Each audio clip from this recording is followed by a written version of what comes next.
I think we can probably go ahead and get started, just to make sure that we've got lots of time for questions at the end, whenever people hop on. So welcome everybody to How To Tuesday, Curricular Practical Training. Thank you all for joining us. How To Tuesday is our weekly webinar series where we give you quick bites of information about how to succeed in college, from all across campus. My name is Claire Reinert. I'm your teaching and learning librarian, and we're joined today by Fabiola Salgado Hernandez from the International Office. We are so happy to have you all with us today, and we'll have a chance for questions at the end, or you can type them in the chat.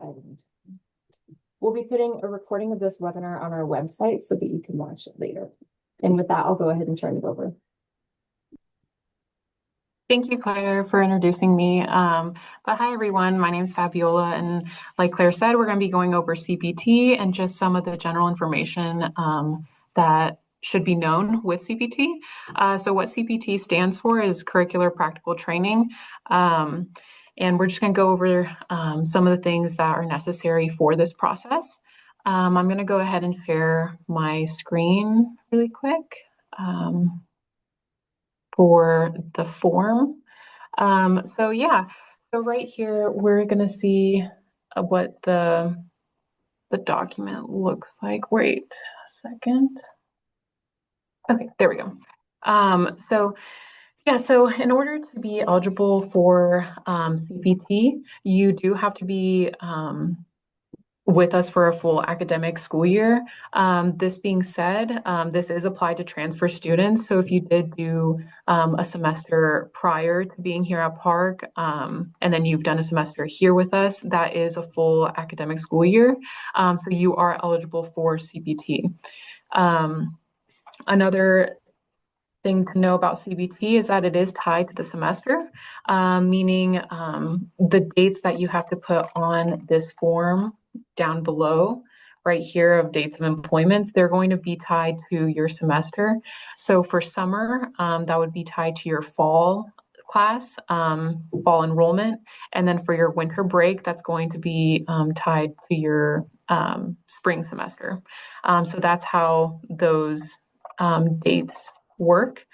And then what you're needing in order to complete your process of CPT, you are going to need an offer letter of the job that you have achieved.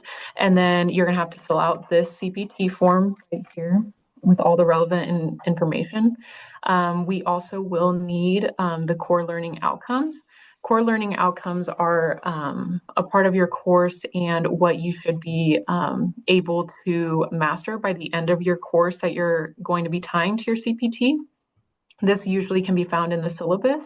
And then if it's not found in the syllabus, then we can also work with you to try and locate those if you are applying for your CPT early on. And then lastly, you do have to attach your job description and what you are doing. Your job description sometimes will be in your offer letter. If that's in your offer letter, then you don't have to submit another document for that if it's already within that. But if it's not, then you will have to submit another document just regarding your job description. So as I said previously, your CPT does have to be tied to a class within your major. So a good example of this is if you're a business major, you cannot tie your CPT to an elective like AR 115, which is an art class that most students take. It has to be a class within your major. So for example, maybe business communication, something to that sort. It can't just be a elective. So in order to process your CPT, you must already be enrolled in that specific class that you're wanting to tie to your CPT. So if you're not enrolled, then we cannot proceed with your application for that. So just making sure you're enrolled and putting that down. So I wanted to take the time to look more specifically at the form that I have pulled up and that I'm sharing with you guys. So there are some common mistakes that students do have on this form. A common mistake is putting your supervisor's name in this box. So prospective employer name, that does not mean your supervisor's name. You're not working for your supervisor and directly for them. You're not, like Kathy would say, you're not their bodyguard. You're working for the company. So right here, we are looking for the company name, not a specific person. Another common mistake is on the address. A lot of students do tend to leave off the zip code.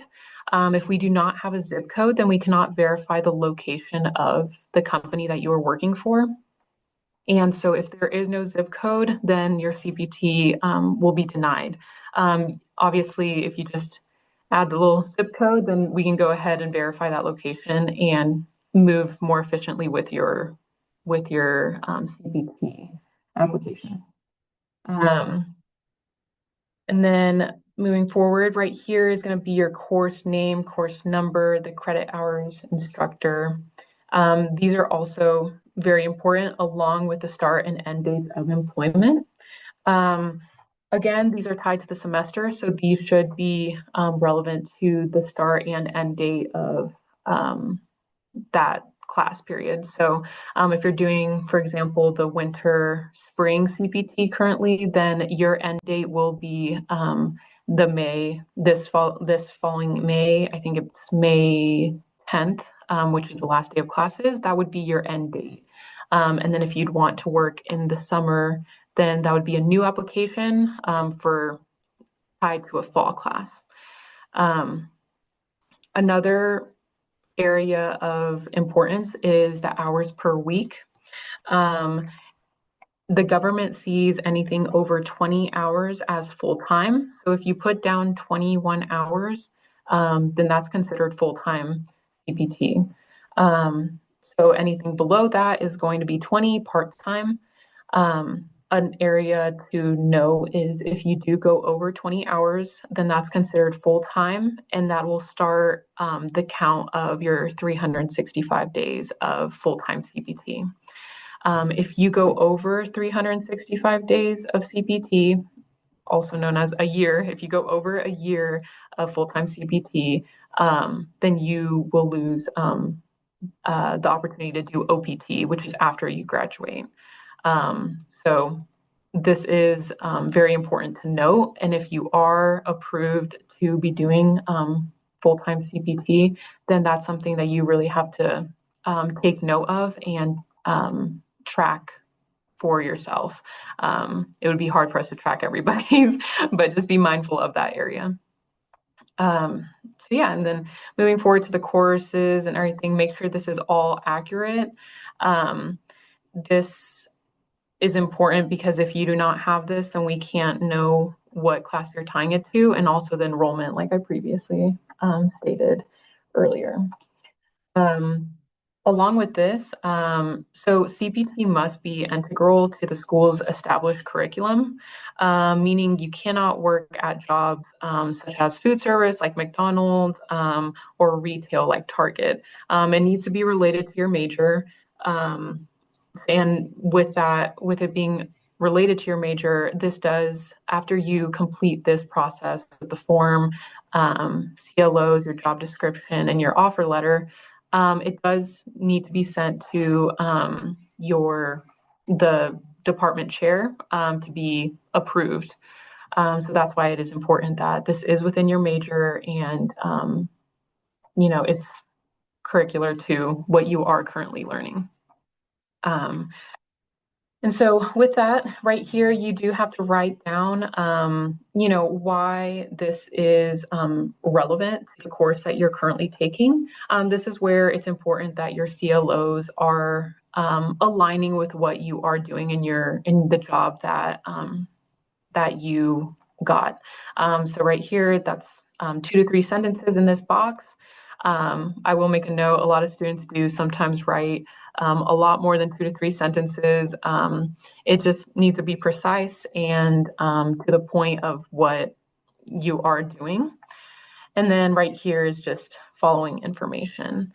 But again, some other common questions that we do have regarding CPT is, a lot of students do think that CPT has to be an in-person job that you have. And there isn't actually anything that says that. CPT can be remote. It just needs to abide from this form and all the things that we're touching on today regarding CPT. But yeah, so like I said, students are responsible for tracking their own CPT. We do send out reminders regarding during the terms because it is tied to the semester. We do send out reminders of, right now is like, the time that a lot of students are renewing. Make sure if you're needing to renew, to send us your information. But ultimately, this is the student's responsibility to be getting back to us. If you know your start and end dates, and you shouldn't be working beyond those, if you're not approved for them, then that can get you into some trouble. So ultimately, make sure to keep track of your dates that are tied to the semester, and you should be good to go.